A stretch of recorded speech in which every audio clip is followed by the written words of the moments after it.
Before we dive into the program, I want to take a look at some of the new features included in version 8.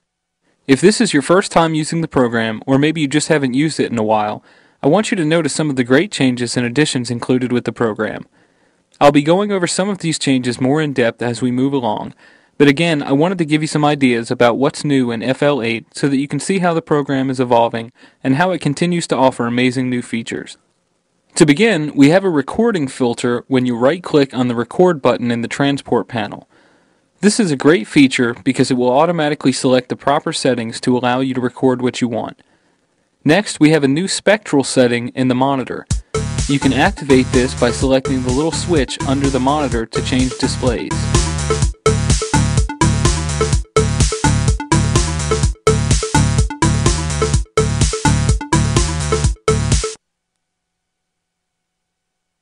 FL Studio also now includes a great new feature called the Audio Logger.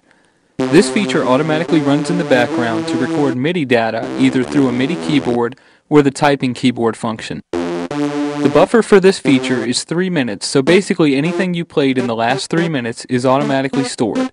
So if you're just playing around, or you thought you just found the perfect take, you can dump it to the piano roll by selecting Dump Audio Score in the Tools menu. FL Studio also now includes the ability to render in OGG Vorbis format, which is a compressed format like MP3, yet without as much lossy compression. This is a great way to save space if exporting a zipped loop package. We all know MP3s lose a great amount of quality, so this is a perfect alternative. The plugin picker is also a cool new feature included with version 8. To access it, simply press and hold the Control key and then press F8. This opens the plugin picker. To use it, simply left-click and drag the selected plugin to the appropriate place on the screen and it's automatically added. This is a visual alternative to sorting through lists of plugins. If you open the plugin picker and don't want to use it, you can simply press Escape or right-click to exit.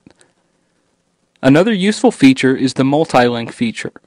This allows you to link together internal and external controllers simply by checking the multi-link controller switch in the recording toolbar and then tweaking the controls you want to link to a controller. When you've selected everything you want to link, simply left-click the multi-link control icon again and the controller linking screen appears. You can then choose what to link and where to link it. You can link multiple controls to one controller by unchecking the Remove Conflicts button. We'll take a closer look at linking later. FL Studio 8 also enhances your rendering ability. We now have the option to render at 24-bit. In FL7 and earlier versions, you could use 16-bit or 32-bit, but 24-bit gives increased sound quality with a smaller size and greater compatibility among digital audio programs. The folks at ImageLine also didn't slack on plugins. Just like in FL7, we're receiving some very powerful tools. First off, we have a version of the very popular SynthMaker program. This tool is a program unto itself and was designed specifically for FL Studio. It features a ton of synths and effects to choose from and allows the user to literally wire together their own VSTIs or VST effects. The limitation to this program is that you can't export your projects for use in other programs, but you can use whatever you make in FL Studio. And because SynthMaker includes quite a few synths and effects already pre-made, this actually increases the number of new synths and effects included with FL Studio 8. We'll take an overview look at SynthMaker later. Next up, we have the Fruity Limiter, which is a fantastic compressor limiter and visualization tool. This, coupled with the multi-band compressor released in version 7, gives you some fantastic mastering tools with which to finalize your project.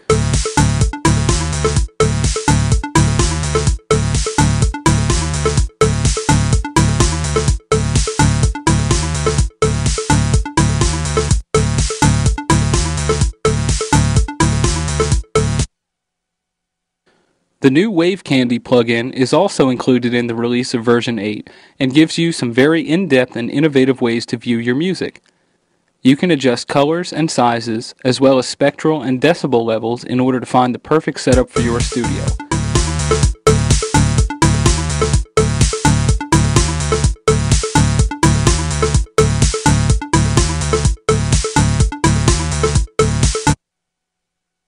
The Sound Goodizer is also a free plugin included in version 8 and includes 4 presets.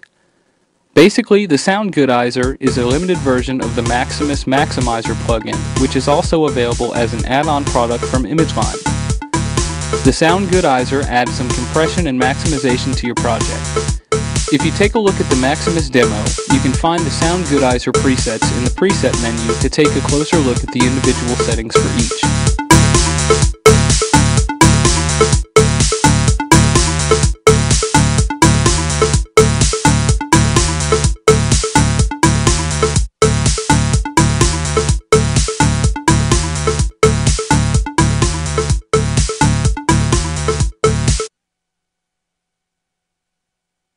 Next, we have the SliceX, which is a more involved version of the Fruity Slicer included with previous versions.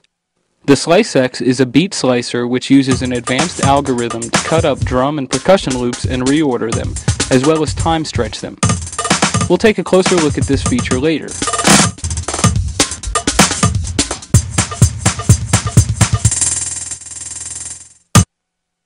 We also see the new Selected channel in the mixer, which is great for trying out effects on different channels before adding them, as well as using for visual effects, including the new Wave Candy plugin. Basically, if you add effects to the Selected channel, you can choose the different mixer tracks to feed through the Selected channel in order to preview them or visualize them. Another intuitive feature is that you can now use the mouse wheel to cycle the effects in the mixer up and down. In previous versions, you would need to left-click the arrow on the mixer channel and select either move up or move down to reorder the plugins, but now you can simply hover over the plugin you want to move and scroll up or down to reorder the plugins. Another cool feature is the ability to use slip editing. You can now use slip editing on pattern clips, audio clips, and automation clips. We'll discuss this more later.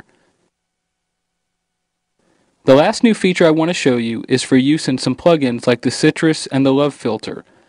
We now have an envelope sequencer, which basically gives us the ability to create repeating arpeggio type sequences.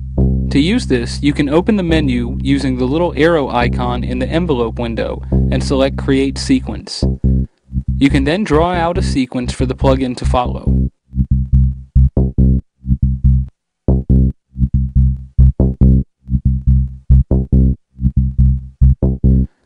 So as we've just discussed, you can see that FL Studio 8 includes many new features, and you can see that how with each version we get a ton of great new tools. While we don't have time to go completely through each change, I want you to get an idea for some of the great new features, as we'll discuss some of them more in depth as we move along. If you need more information, please see the help file and check out the What's New section, and I'll see you in the next video.